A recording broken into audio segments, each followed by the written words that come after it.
All right, joining me once again here on the Matthew Filipowicz Show is my good friend Gaius Publius. Gaius is a writer for numerous outlets including Digby, Down with Tyranny, Naked Capitalism, and more, all of which you can find at gaiuspublius.tumblr.com. You can also follow him on Twitter at Gaius_Publius. Gaius, thank you so much for being on the show again. Always a pleasure, Matt. Thank you.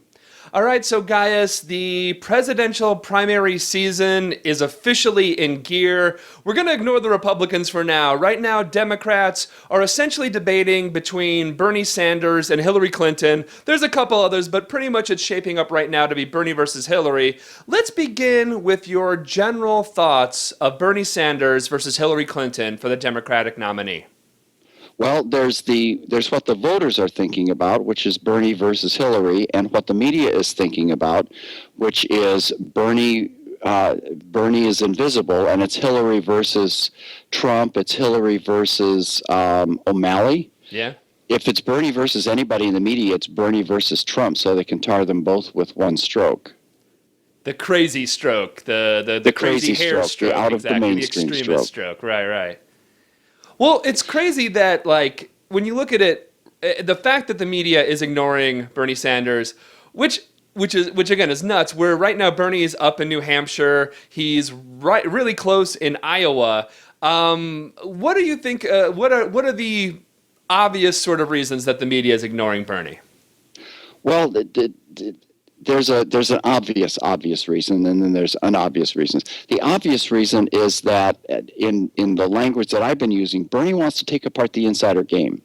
The game that all of the left and the right, the blue team and the red team insiders play, where they can both rip money and goodies out of the federal government for their various benefactors, most of whom are very, very wealthy, and provide careers for the people who subscribe to left-wing versus right-wing. So when the Republicans are in the State Department, you get all the Republican functionaries in the State Department and the Pentagon and the various offices. When the Democrats are in there, they get Democratic functionaries in there.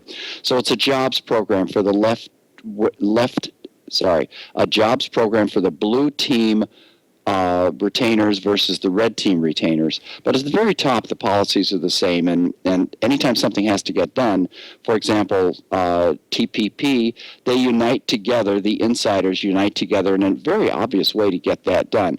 What Bernie Sanders represents is, I don't want to play the insider game. I want to take apart the insider game. And so no insider can really let him even have the veneer of credibility.